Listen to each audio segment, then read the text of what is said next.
So I'm at the base of Mars Hill. These are the steps that Paul would have walked up and spent time listening to the philosophers and the people of reason for it.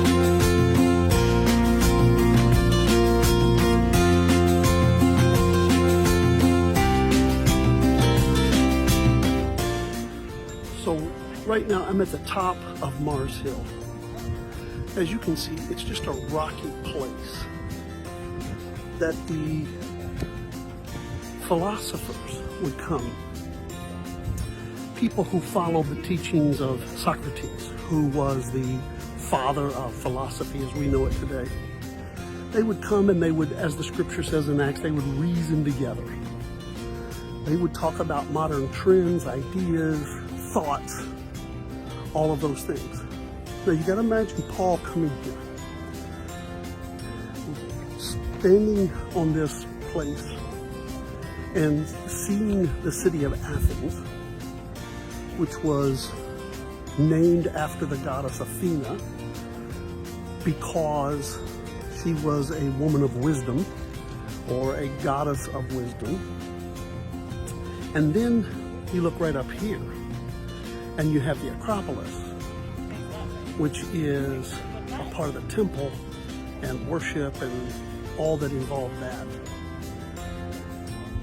And he reaches into his education. So he was trained in Rome. He was a Jew by birth, and Paul was educated in the ideas of Greek philosophy. And he comes to this place and pulls an idea out of their own playbook. When he says, you've got all these altars up here to these unknown gods. Gods of all kinds of things. But there's one altar I want to talk to you about. That's the altar of the unknown God. And he says, your own poets have said, in him we live, and we move, and we have our being. And in that moment, he literally takes a play out of their playbook and stamps it into the heart of the book of Acts and says, this is our God, because truly in him we live and we move and we have our being. I just think there's just something very powerful about the idea of learning, wisdom. Solomon is known to be the wisest man that ever lived. There's nothing wrong with wisdom. The problem is when that wisdom, or so-called wisdom, leads us away from the one true God and causes us to think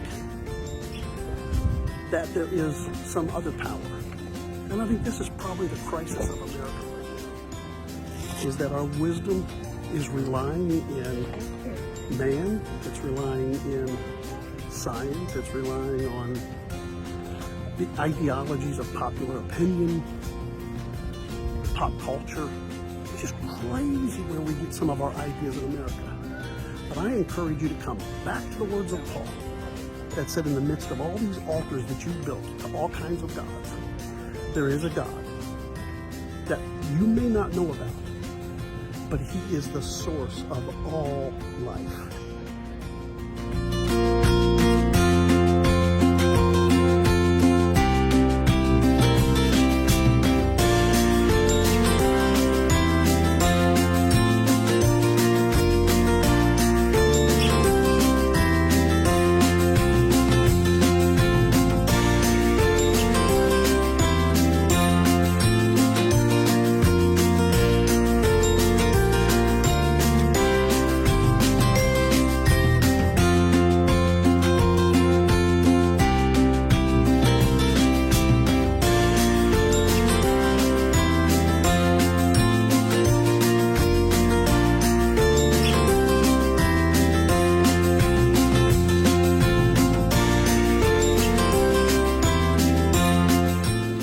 So we are at the top of the Acropolis, which is the mountain.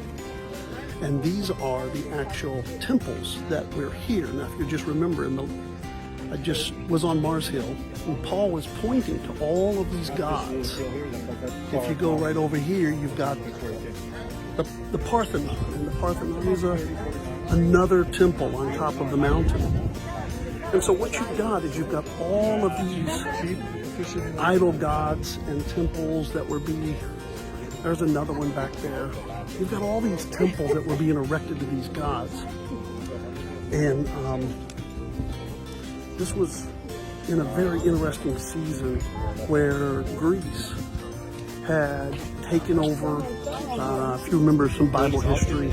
So you had the Babylonians who took over, then from them you had the Medes and the Persians, and from Medes and Persians you had the Greeks, okay?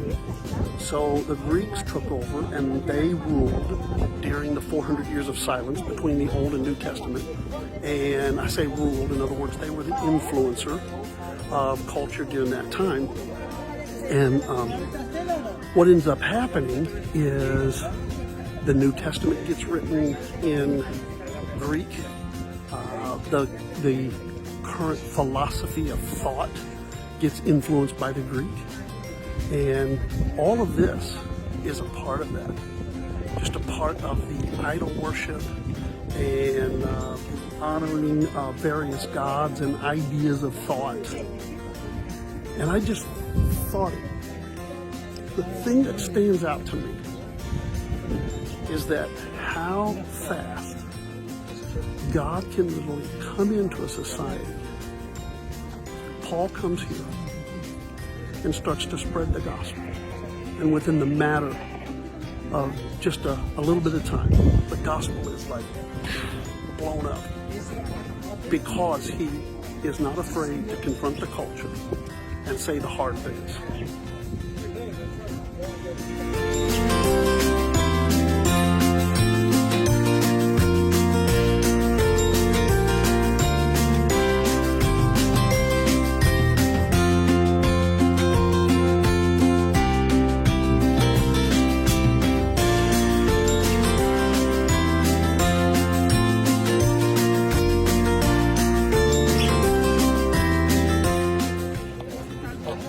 So when you think about Athens and being named after the goddess Athena and the idea that she was the goddess of wisdom, it makes a little more sense when Paul says to the Greeks, the cross, the idea of Christ, is foolishness. He says it's foolishness to the Greeks because their whole world was based on their rational ideas of what they thought was so right. All of this conversation, all of these ideas floating around made them feel like they were wise. They were so smart. But the simplicity of the cross is the greatest gift that you and I could ever have.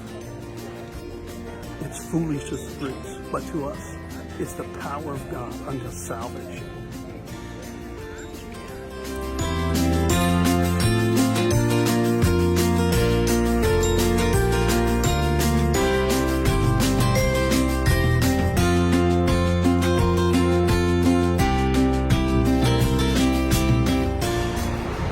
So we are concluding the night. I say we because there's Sharon right there. After a long, busy day, we just had a fabulous dinner, and now we're on top of one of those crazy city buses heading back to the hotel. It's really been a great day. Weather has been perfect.